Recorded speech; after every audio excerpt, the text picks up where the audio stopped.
আসসালামু আলাইকুম। আজকে আমরা চলে আসি ইসলামনগর গ্রামে। এখানে মূলত আজকে আমরা দুইটা নতুন ব্রডব্যান্ড সংযোগ দিব। সেই জন্য সর্বপ্রথম চলে আসলাম এই বিদ্যুতের খুঁটি থেকে এই সাইডে একটি গ্রাহকের বাসায় সংযোগটা দিব। তো এখানে ফাইবার পূর্বে টাঙানো হয়ে গেছিলো, এখন আমরা ওই ফাইবারটা আমাদের মেইন টিসি বক্স থেকে সংযোগটা দিয়ে নিলাম। এখন যাচ্ছি আমরা গ্রাহকের বাসায়। তো এখানে আমরা গ্রাহকের বাসায় চলে আসলাম। এখানে এসেই আমরা হোম টিসি বক্স এবং প্যাসকর্ড লাগিয়ে লেজার দেখি, লেজার আছে -13.9।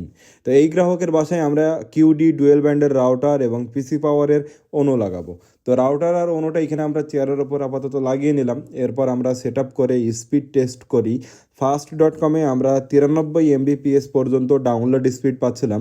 এরপর আমরা সিঙ্গাপুর স্পিড টেস্টে চেক করি, সেখানে আমরা 97 MBPS ডাউনলোড স্পিড এবং 94 MBPS আপলোড স্পিড পাচ্ছিলাম। এরপর সর্বশেষ আমরা ওভি ওয়াইফাই স্পিড টেস্টে এটা চেক করে দেখব। তো ওভি ওয়াইফাই স্পিড টেস্টে চেক করে দেখি এখানে আমরা ডাউনলোড স্পিড পাচ্ছিলাম 94 MBPS এবং আপলোড স্পিড পাচ্ছিলাম আমরা 92 MBPS। এটা একটা ডুয়েল ব্যান্ডের রাউটার, নন গিগাবিট, তাই 100 MBPS এর ভিতরে স্পিড থাকবে। এরপর আমরা গ্রাহকের ফোনে কিউডি রাউটারের যে একটা অ্যাপস আছে, অ্যাপসটা আমরা সেট আপ করে দিই এবং ওনাকে দেখিয়ে দিই কীভাবে পাসওয়ার্ড চেঞ্জ করবে এবং কীভাবে অন্য কোনো ইউজার যদি ওয়াইফাই কানেক্ট হয় তাদের ইন্টারনেট ব্লক করে দেবে। যাই হোক, এরপর আমরা চলে যাচ্ছি এখন দ্বিতীয় সংযোগটি দেওয়ার জন্য। তো দ্বিতীয় সংযোগটি হবে আমাদের নতুন গ্রাম বাগন্দি যুগন্দি, যে গ্রামে আমরা লাইন ঢুকিয়েছিলাম কিন্তু এখন পর্যন্ত লাইন দেয়নি। তো ওই গ্রামে লাইন দেওয়ার জন্য আমরা কোর টু কোর এইখানে প্রত্যেকটা টিজো বক্সের ভিতরে জয়েন্ট দিয়ে আস্তে আস্তে নিয়ে যাচ্ছিলাম ওই গ্রামের দিকে, কেননা আমরা ওই গ্রামে লাইন দেওয়ার জন্য আমরা দুইটা আলাদা পোন নিয়ে যাচ্ছি। তো এখানে আমরা কোর টু কোর জয়েন্ট দিয়ে আস্তে আস্তে চলে আসলাম। এই যে বিদ্যুতের খুঁটিটা দেখতে পাচ্ছেন, এই বিদ্যুতের খুঁটি থেকে এই সাইডে গ্রাহকের বাসায় নতুন সংযোগ হবে। তো এখানে আমরা একটা একটা করে কোট টু কোট জয়েন্ট দিয়ে এই পর্যন্ত এসে এখানে সন্ধ্যা হয়ে গেছে। তো বিদ্যুতের খুঁটিতে গ্রাহকের বাসার সংযোগটা দেওয়ার পর আমরা চলে আসলাম গ্রাহকের বাসায়। এখানে এসে দেখি টিজো বক্স প্যাসকোড লাগিয়ে লেজার আছে -15.5।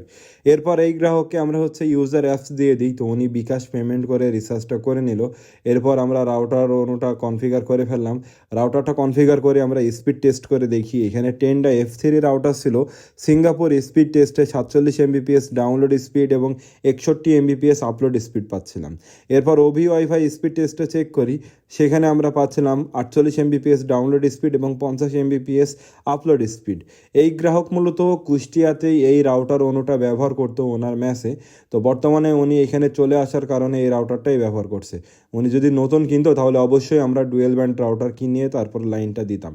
তো যাই হোক, এরপর আমরা গ্রাহককে আমাদের যে IPTV সার্ভার আছে সেটা দিয়ে দিই এবং আমাদের যে FTTH মুভি সার্ভার আছে সেটাও আমরা দিয়ে দিলাম। এখন চলে যাচ্ছে আর কি বাসার দিকে। যাক, আলহামদুলিল্লাহ, আজকে আমরা দুইটা নতুন ব্রডব্যান্ড সংযোগ সম্পূর্ণভাবে কমপ্লিট করলাম। আপনাদের পরামর্শ থাকবে অবশ্যই ভালো সার্ভিস পেতে ডুয়েল ব্যান্ড অথবা গিগাবিট রাউটার ব্যবহার করবেন। এতে আপনার ব্রডব্যান্ডের ইন্টারনেট স্পিড খুবই ভালো পাবেন। সকলে ভালো থাকবেন, সুস্থ থাকবেন এবং আমাদের জন্য দোয়া করবেন। ধন্যবাদ।